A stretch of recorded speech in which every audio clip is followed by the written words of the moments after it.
Well, this is Burn the Ship. Thank you for coming, first of all. I appreciate it. At 12 o'clock on a Monday, especially. Thanks for having We're me. here on MLK Day when nobody else is at work. We're the only three people at work in the country.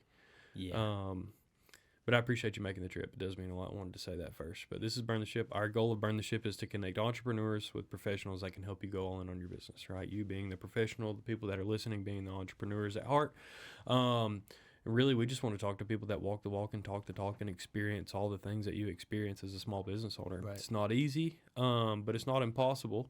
And if you go search the internet for content that help you start a small business, 30 minutes in, Gary Vee is going to be screaming at you. You know what I mean? So It's true. You'll find Gary Vee. here we are. So again, appreciate you coming. Why don't you go ahead and No introduce yourself? Tell us a little bit about yourself and your business.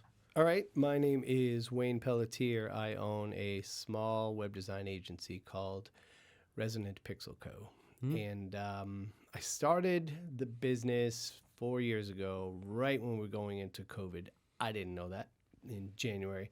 I had a corporate stint that had ended near the end of 2019, and I wanted to start a business for longer than I probably should have been sitting on it. Yeah. And I finally had enough runway to make the leap and see if I could figure it out and make it work. And made a promise with my wife to say, this is the timing. If we hit these milestones, we'll stick with it. If we don't, we'll figure it out and go back to having a jobby job. For sure. Yeah.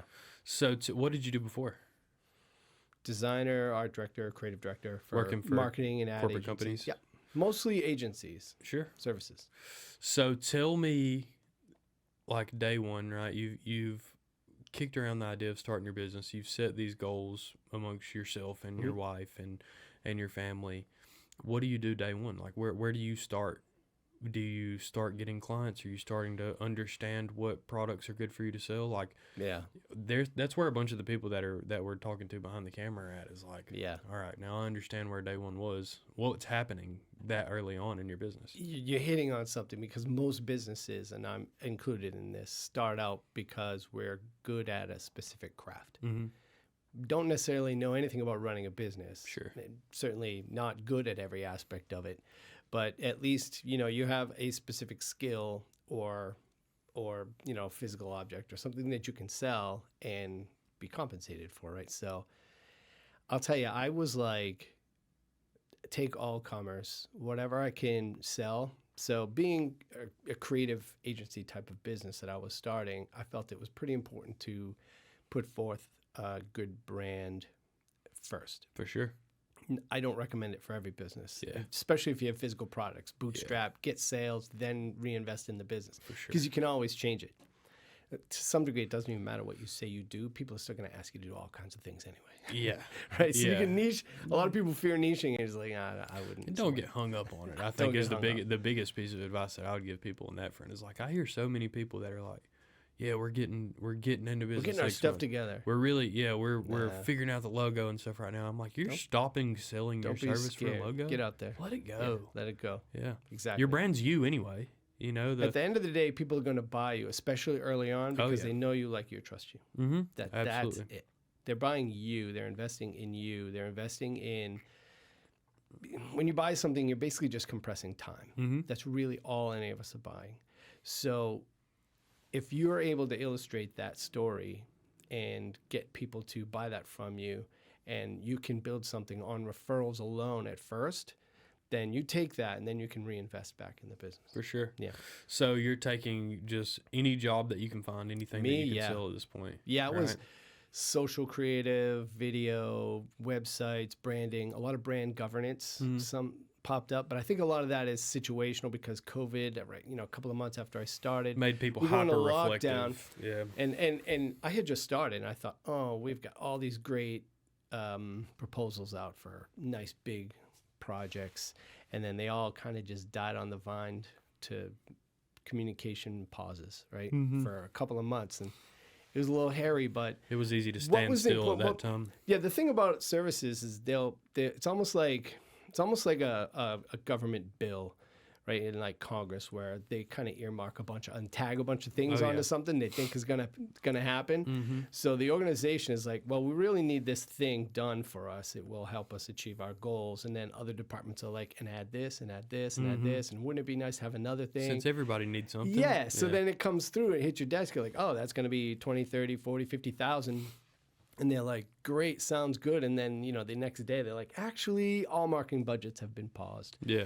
All right. So then, like, the one thing they really needed that was the spearhead of the whole initiative for, like, a few grand, 5, 10, 15 grand or whatever, comes through because they absolutely have to have that. Everything else is on pause. But over the course of that year, 2020, the other things trickled in. Mm-hmm. So, and I had set a goal, look, if this looks like it can make us 100 grand a year, and it's not a huge drop off from where I had been from a salary position prior to that, then that's something we can build on, and we're going to stick with it.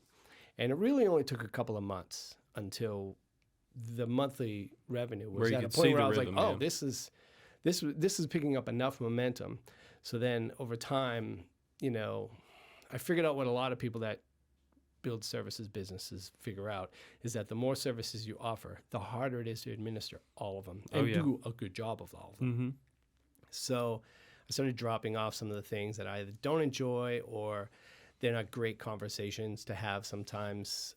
Like social is really hard for businesses to grasp. Oh, yeah. Right? Publishing doesn't actually do anything. Oh, yeah. But they just want to publish. It's just another ad. So I started dropping some of those things where those conversations weren't worth my time and then focused on other ones that were. And it's funny how I've landed on doing basically just websites because that's really where I started in 1996, making websites. So if websites are the main thing, who is the main customer? I like to work with small businesses. I prefer to work with the owner. That's really where the rubber hits the road for me because I can build strong relationships there and feel like I'm making a meaningful impact, and they're the busiest of people. So my experience is relief. They're not dealing with too many account service people. I'm not dealing with their accountants or their project managers or marketing team, which I don't mind. I've done a lot of that in the past. But when I was at big agencies and working for really amazing brands, small businesses can't afford those companies. For sure. And those companies get the best talent in the marketplace. Not that there aren't amazingly talented freelancers, there are, but there's a limit to how much they can accomplish and get done in different media types. No doubt. Especially if you're crossing multiple multimedia campaigns and stuff. Sure. It's hard for a small business to say, oh yeah, I can just start dropping 10 G's a month on marketing. It's not going to happen. So at first it was like, which sounds a little weird to say, can I bring my experience and make it accessible to smaller businesses? How do I package that? What does it look like? Mm-hmm. And so was it a lot of fresh websites? Like, because we're talking middle, couple of months of COVID, maybe couple of months into shutdown here as you're refining or how long down that road was it before you started to kind of refine your offering? Some redesigns, not net new, some redesigns, a few replatforming, different projects. Or sometimes when you, even as a web design firm, we're amazing creatives and we're expert copywriters and all that's well and good, but sometimes the foot in the door with a company just means you're doing their maintenance for a while. Yeah. And then you kick the can down the road until they're like, oh, what we need is a whole new website. You're like, Yeah. Well, Perfect. So Yeah. right? Yeah. So do you have a vertical, like a niche within small business, or is it just really anybody that's that Not an industry vertical. direct connected to the owner type of communication? I have verticalized with a platform, which is kind of what I recommend with small businesses. And the platform I chose is Squarespace for a myriad of reasons. But the primary reason why I haven't chosen an industry vertical is that it's narrow enough already. And if I was to pick an industry vertical, now I'd have a pretty small group. And it would be nice to be able to target that group with that level of specificity. The challenge is small businesses, and you're probably well aware of this, are hard to find even though they're everywhere. Yeah, for sure. It's the weirdest thing, right? Like large businesses have offices and street signs, and Oh, yeah. you kind of know where HQ is. It's on their Wikipedia page, right? Mhm. With small businesses, yeah, you know where they're headquartered, but you have no idea if the business owner is savvy. Unlike big companies, I Right. promise, everyone in the C-suite is savvy. Yeah. They're all smart. They all know what the hell they're doing. So with small businesses, it's harder to get in. You might run into the baker that knows how to make a Cold. donut that doesn't necessarily know how to run his business or where he should be. Yeah, spending and they're his not money. alone. We all have blind spots, right? Yeah, oh, yeah. Very few people get out of like Harvard MBA program and just start a small business freelancing, right? They all go into Yeah, bigger. they're too corporate roles. They're risk averse anyway. They you really know what are. I mean, yeah. But we, I don't want to include what I came at it was this assumption, and this delayed me for almost a decade. The assumption that you kind of have to know every aspect of running a business. That is absolutely not true. Turns out, you just need to know where your strengths are and where they are not, so then you can do things like. Nope. Let me say this: very few people are really good at accounting that have a craft or a skill, whether they're a web 100%. designer or a plumber, right? Right. So what do? We hire an accountant without even thinking about it. Mhm. We have so much confidence in that specific industry and their expertise. Just find me an accountant, referral. Oh, I know a guy. Okay, great. Yep. Right? So they're hired and you work together for years.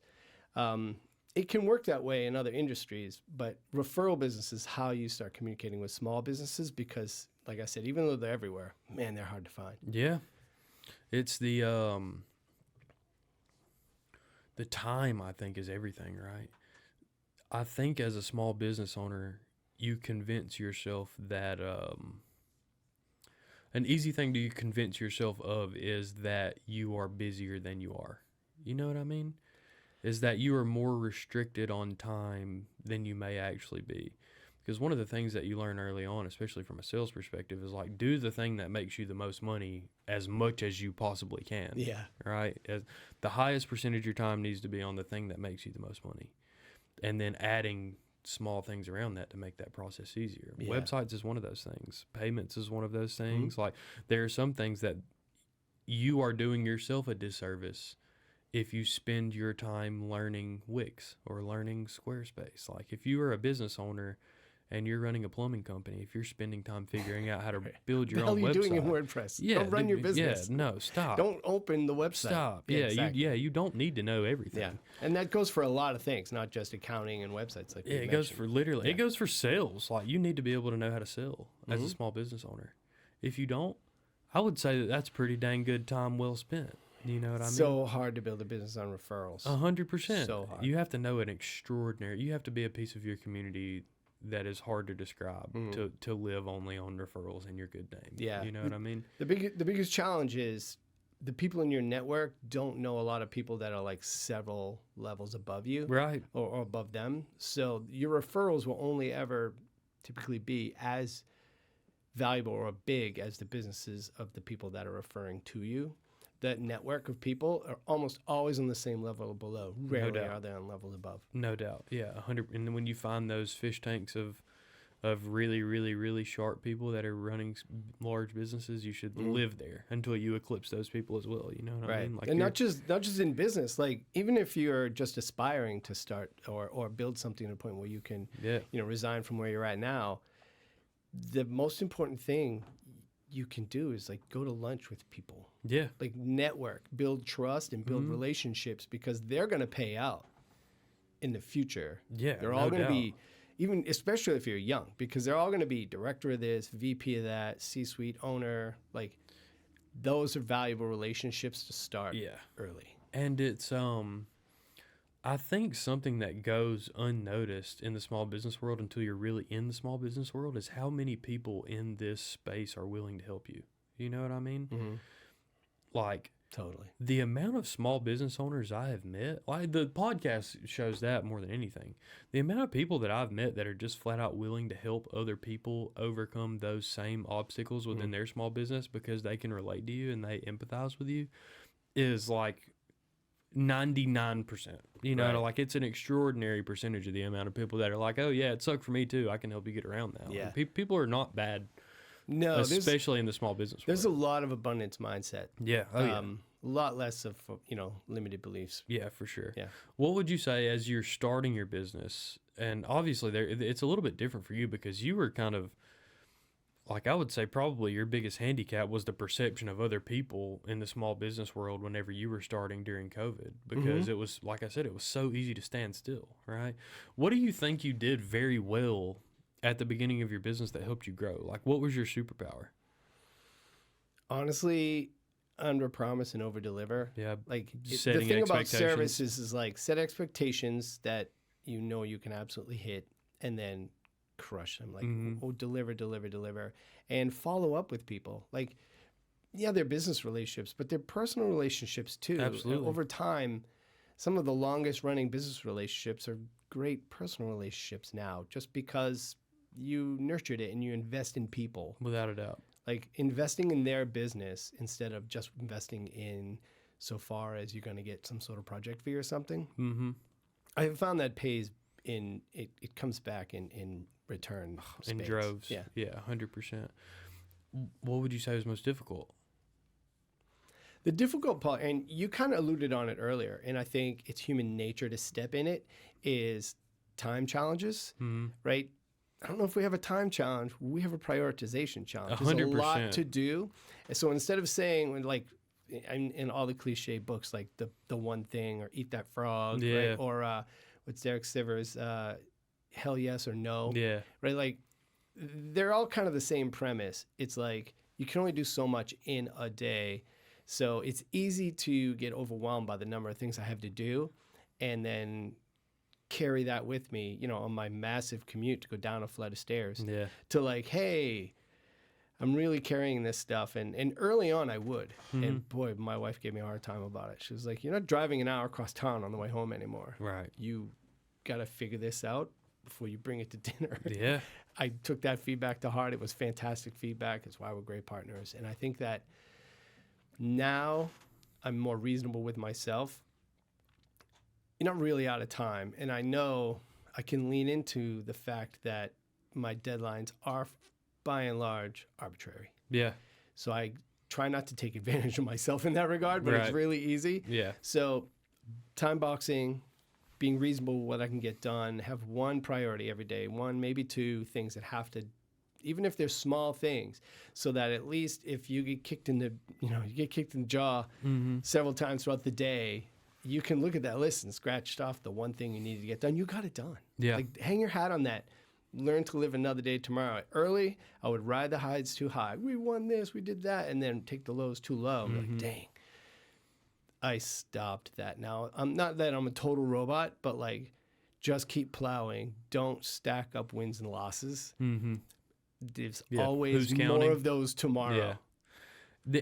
It's interesting, the relationship between the value in under promising and over delivering and the expectations that you set for yourself. You know what I mean? It's interesting, that relationship, because your go-to is be very clear and concise and set good realistic expectations for a client, and then blow them out of the water, and then say, wow, I feel like I got 2-for-1 value versus my dollar. Yeah. You know what I mean? Versus what I was expecting. Yeah. And then how easy it is to not be able to do that to yourself, right? Yeah, we hold ourselves at different standards. It's weird. It's like 100%. we learn things, we tell ourselves things like, when you're a kid, you think adults are so smart, man. They know so much stuff. Even now you're an adult, and half of them you talk to them, you're like, oh, geez. So it's like, Yeah. we don't. So we take the feeling from when we were kids to being adults, but it's hard to, execute on it in a practical matter to really separate those things. So it's funny to hold ourselves at different standards, and then we would hold others. But you kind of have to, as an entrepreneur, to be like, okay, today things went off the rails. Right. I try not to carry. I don't want to tell somebody to not feel something, but definitely just there's another day tomorrow. Cut yourself a break. Because the bulk of this, nobody's good at all of it. Right. Nobody is good at all of it. And sometimes we idolize some of these people that are celebrity entrepreneurs, right? They do big speaking gigs. They motivational. Their feeds are amazing. They got cameras following them around all day. They're playing a different game, but I promise you, there are aspects of running a business they stink at. Mm-hmm. Whether it's delegating, or if it's being detail-oriented, And or if usually it's they just have a accounting. flat-out better team, you know? Well, if they're good at That's hiring. their remedy, you know what I mean? But they've leaned into the thing that is their strength. Yeah. Right? If it's Which is staffing the and image, hiring and yeah. people, or if it's speaking and getting people motivated, they lean into that and they delegate the rest. Yeah, it's the way it's got to be. And I think that was never clear to me until I like reverse engineered that concept, because I think that I held myself to such a standard that I began to try and hold other people to that same standard. Like I would take, as a salesperson, it's easy to take things personally. It's easy to take things personally as a salesperson. You're like, oh, this person didn't get back to me. Or this project's later than I expected it to be, or, you know, this person didn't call this person, or whatever breakdown there is. It's hard to, you know, it's easy to go home at dinner and be like, ugh, I'm just sick of everybody doing these things. And then you realize that your expectations are unrealistic. Yeah. You sit there and say to myself, oh, I would have worked for 24 hours and got this done and done the right thing. Yeah. That's not the right answer either. That's not scalable or replicable or healthy or... It's just a process. Yeah. If you're outcome focused, you're going to be disappointed a lot. So love the process. And Not if you the love the numbers, game yeah. and the process, then the outcome, win or lose, you can be ambivalent about. Oh, yeah. Right? Because you know if you're getting too many losses, the problem isn't that you got a loss. The problem is there's a process issue. And it's almost always early on in the hunting and gathering phase. It's almost never in the delivery, though that can be screwed up too. For sure. So it's more like, can we forget the outcomes and just focus on getting the things done and repeating that cycle, then just forgetting the rest? Absolutely. Tell me about this podcast you've started.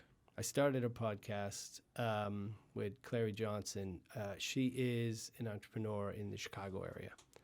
And I was pretty blown away by her talk at Squarespace's Circle Day and her energy. I just thought she was really cool, and we had similar ideals, and it would be nice to spin something up to collaborate and see if there's something we can make that would rise both businesses and share our, because she's not an expert web designer. She's an excellent web designer, but she wouldn't tell you, well, I'm just an expert at web design. She's expert at creating content and on products and digital product design and the sales of digital products and funnel building and strategy. So I think the two of us together kind of dovetail, and I really wanted to get that together. So we thought we could share something to get people to build confidence that they have what it takes to get started or go out on their own or course correct if they did and it's not going great. Like there's so many different phases that you could be in. Even if you're successful, successful entrepreneurs could consume tons of content like this. Right. Because sometimes you just need more confidence. Or you just need to know that you're not alone. Just a little reassurance. So it runs the whole gamut. And we thought, well, less experienced people, but let's target people who aren't quite ready for the leap or don't know that they are. Like they're just like, someone tell me I got this. Yeah. Yeah. Yeah, we call that business puberty. Yeah. That's a good one. The adolescent phase of business where you're a lot better at stuff than you realize. You just don't, you're not confident enough to pull the trigger. Don't worry, you're going to screw it up. Yeah, they're 100%. Like, hey, let me give you the most refreshing piece of advice that anybody's going to give you today. You're going to fuck up. I got one. 100%. It's like, what was it? It was a lot of people cling to their job because of this security, the idea of it's secure, Job security, it's consistent, right? The problem with that is that one day it's not. Yeah. So you go from 100% income to zero in an instant. And it's just gone. And now you have, for a certain period of time, zero until you find another job. And that's fine. That's all great. But there's this perception that it's unstable to own a business. And it certainly can be, especially if you're doing bigger projects with a longer sales cycle. It can also be a lot more stable. But yeah, I can't go, especially since I run a subscription-based business, I can't go to zero tomorrow. Like that would be an amazing series of cataclysms. Like, or you would have to die. Yeah. Yeah, I couldn't go to zero tomorrow Yeah. if I wanted to. And nothing on the outside could make that happen. So I'm not making quite as much as I was at my best, in my peak, when I had a job. But I know I can not just get there, I can get past it if I'm achieving what I'm And trying not to be achieve. fireable. And Yeah. I'm not only am I not fireable or, lay offable, Yeah. it can't go to zero Mm-hmm. in an instant. Yeah. Yeah. There's a period of time. Yeah. That's like my industry. It's way more stable. My industry's residual based. Mm-hmm. Like on January 1st, I woke up and cracked my neck in my bed and I go, I have this many clients that creates this much revenue for me every month. Mm-hmm. And barring some meteor, like I'm still going to be able to render service to these people that they don't even think about me. It would have to be bigger than a pandemic. Yeah. It would have to be something literally catastrophic that Yeah. stops business worldwide for This us. is all retainer based, right? Yeah. Yeah. 100%. It's all residual based. Me too. Right? Yeah, So like, I don't charge a lump sum fee for the websites. You just subscribe and we're off to the races. yeah, for sure. I don't care about hardware fees or selling you equipment. I'll sell I'm not you for into what I nickel get. and diming. As long as I do a really good job and I keep using my client for 5 years, Mm-hmm. whether I make $5 a month or $500 a month, you're going to be super happy because it's going to be less than whatever it was before. So like, Yeah. there's no losing, Yeah. right? Now, fortunately, I am in a place where I would have to do something absurd to get fired from here. Because you haven't met the rest of my team members, but trust me, they're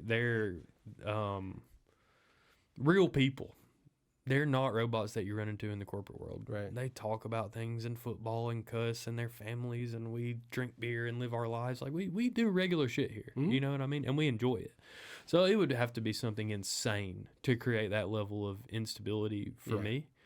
But without a doubt, when you're in a 500-person corporation, the wrong social media post can get you, Right. fired for performance issues. Right. Well, even if they're laid looking at a off or sale, whatever like, it is. if they're looking to sale or merge with another business, sometimes there's duplicative staffing. right. Or even worse, they've got to get EBITDA to a point where it's at a specific percentage, usually like 6 or 8, and then another business that's buying it will say, okay, now we feel like it's a safe investment. Yeah. Thanks for shedding all those big salaries. Yeah. Which means 10 people get pulled into a conference room to say, today's your last day. Leave Yeah. your computer at the door. Yeah. Yeah. It's a scary thing. It's a scary thing. Mhm. And like, I am thankful that we have never had that culture. You know what I mean? Right, Like yeah. that culture just doesn't exist. So I don't know. I don't want to tell. That is the number one thing I've said on this podcast is I don't want to tell anyone how to run their small business because the coolest thing about running a small business is you get to run it however the fuck you want. However you want. And you can do really well or you can do very, very poorly. And you have to look at yourself in the mirror when you're brushing your teeth at night and go, did I do the things that I needed to do to be successful today? And you can be honest with yourself or you cannot. But Right. the bold-faced truth is that when that responsibility relies to you to do the things that you need to do to make your small business successful, Mhm.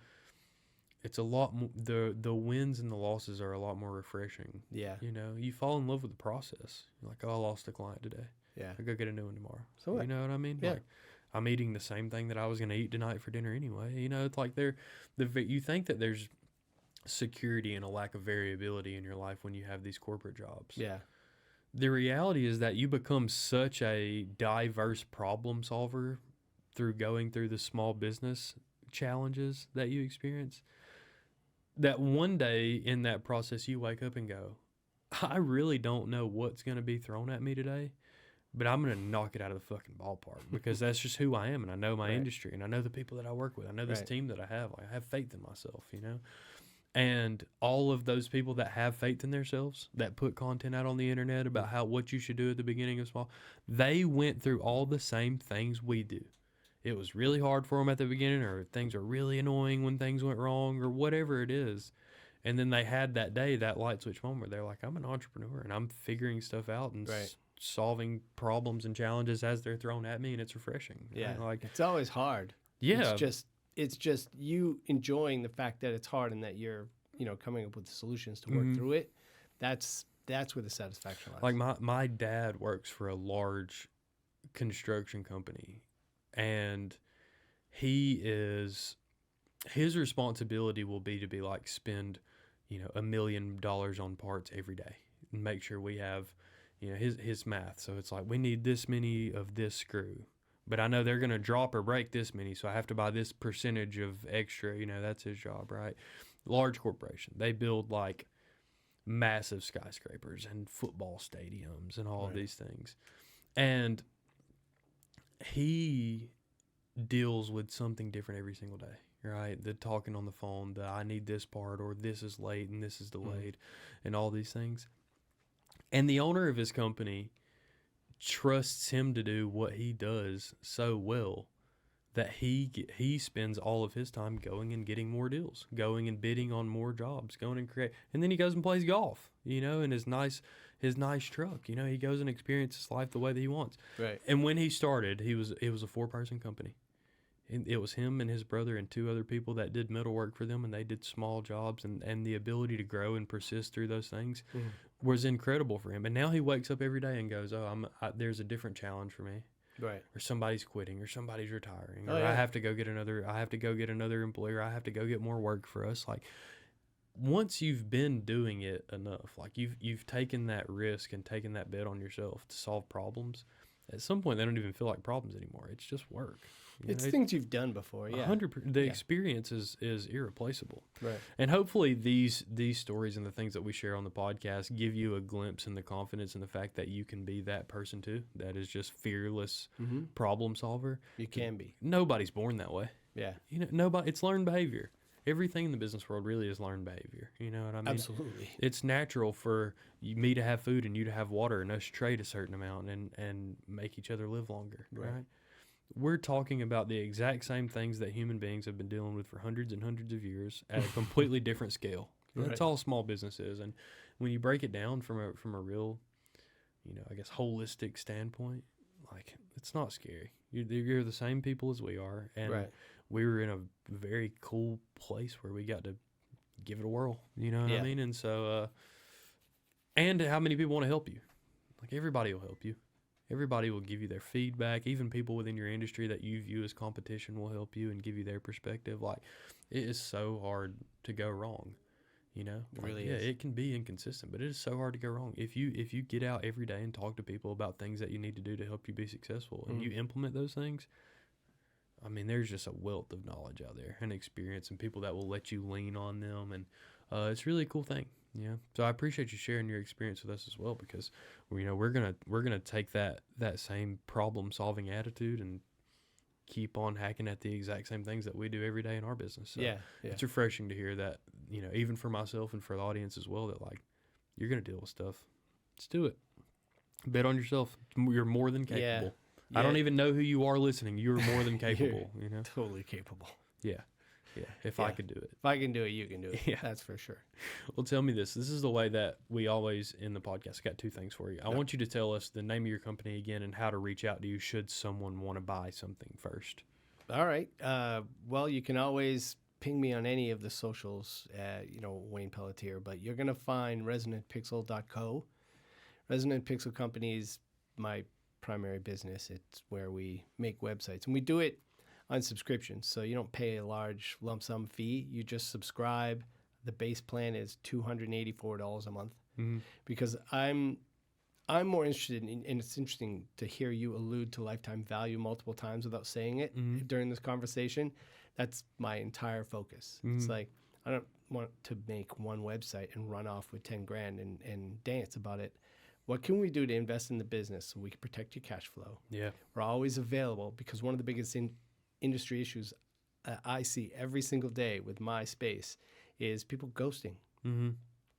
How many people can't find their web designer or web developer when they need them? They're not around. And even still, you send them an email, it takes a week to respond. Man, we get stuff done in like 24 hours tops. A lot of times, if it's small, I don't even email back, we'll get it done. I'm just saying, it is done. Yeah. It takes 2 minutes. Get in there and do it. Yeah. Yeah, for sure. So that's been a great business. So you can find me on the socials or at resonantpixel.com. The last thing that I want to ask, the title of the podcast is Burn the Ship. Have you ever heard that allusion before? I had not before today. So Hernan Cortez, right, Spanish conquistador, takes this Spanish armada of ships and they land in like modern day like Mexico, Central America. What we know now is that they're about to they're about to give everyone smallpox on this side of the world. But at that time, what he did was told all of his men to take all their supplies off the ships, and they burned the ships right there on the coast in the water, burned them to the ground, disassemble them, burned everything. Mm-hmm. And the reason is because he was worried about mutiny, right? He was worried that he had made an awful decision, that people were going to second guess him, and they were going to try to overtake him and flee and make their own group. And no ships, it becomes a little bit more difficult. There's no going back, is what he was showing people, right? We're going to figure it out here, or we're going to die, and we're going to do it as a team. And maybe the stakes aren't quite as high in small business, at least not in America. But for the most part, there's not a life or death situation. For the most part, yes. Unless you're in medical space or something. Right. But we like to draw that same illusion to small business because, like I said, everybody has that light switch moment where you're like, I'm an entrepreneur here now, and I've got to either figure it out here or I've got to go do something else.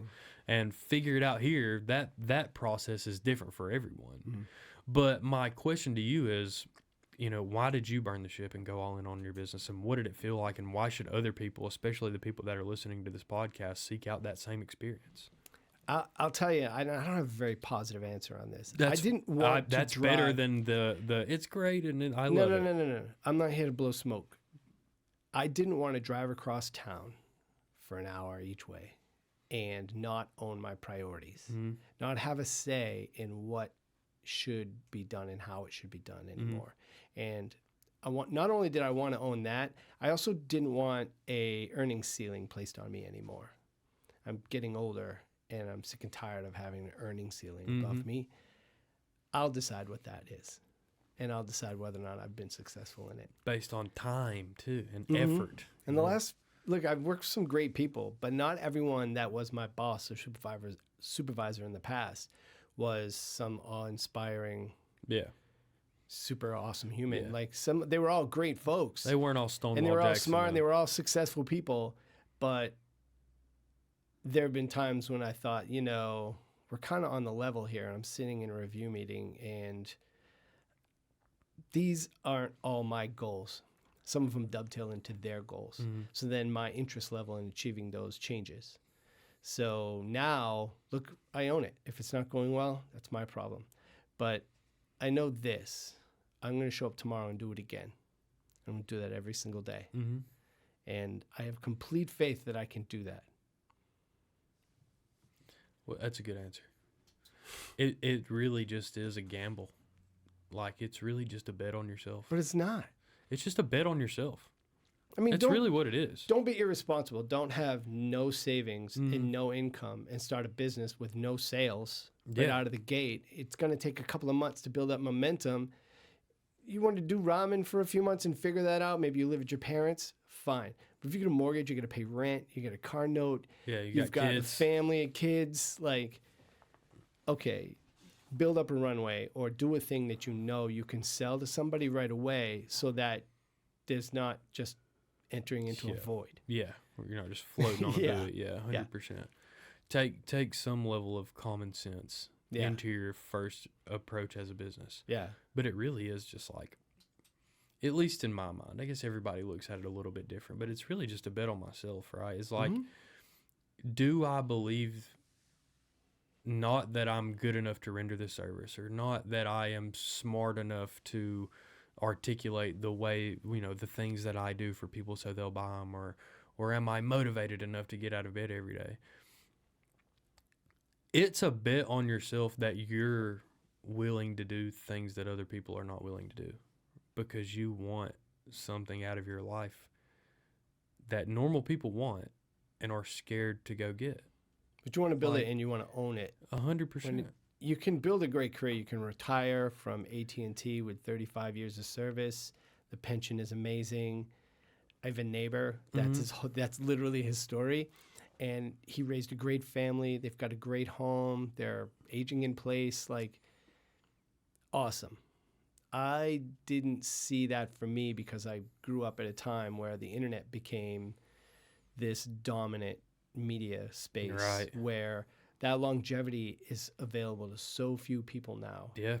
That this turnover, it's inevitable. Yeah. You've been laid off a few times. It's not going to stop. Yeah. And then once you're 50, try getting back in. to a creative space or somewhere where they're not going to hire you. The rules have changed. The You need- momentum's different. Like everything's different. Yeah.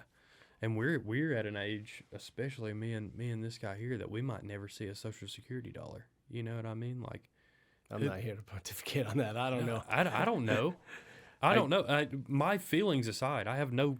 I don't want to have to rely on it. I mean, it's a great program and it helps a lot of people, but a lot of people that are older than us. I'm not designing a life in order to land on relying on that. Exactly. Like, exactly. That's my if point. I have to, fine, we'll figure it out. I hope so. But that's not the goal, right? I'm trying to build momentum here to something that is going to sustain my daughter's life long after I'm gone. Right. It becomes a living, breathing thing that you get to move around and use how you see fit. Yeah.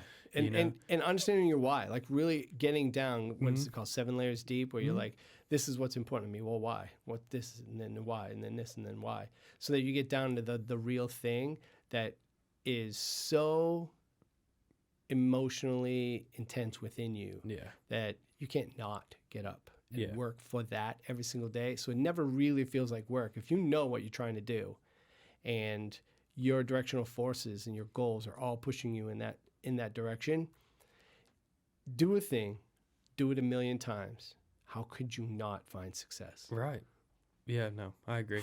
We just had a meeting this morning. We did our sales meeting this morning, and the question was asked is like, if you got voice lessons and an engineer and all the people that you needed to, could you make a song on the radio? Like, could you get on the radio? And the answer's got to be yes. How many different creative people and genres of music and ways that you can take what you are creatively and make something out of that with 1,000,000 tries? Oh, I've had songs played on the radio I've made. In 1,000,000 tries, I am not very musical. I won't say I won't have a musical bone in my body because I can play a couple of instruments and I've been around music my whole life. My dad was in bands when I was young, but you can do anything that you can set your mind to. And if you want to do what you want to do, like taking that burn the ship attitude to the things that you deal with in your everyday life is a wonderful way to overcome those things. Yeah, so. you've got no turning back. Like, go in and do it and figure it out. Well, I appreciate you coming, my friend. Thanks for having me. Like I said, it really does mean a lot. Great time. Thank you.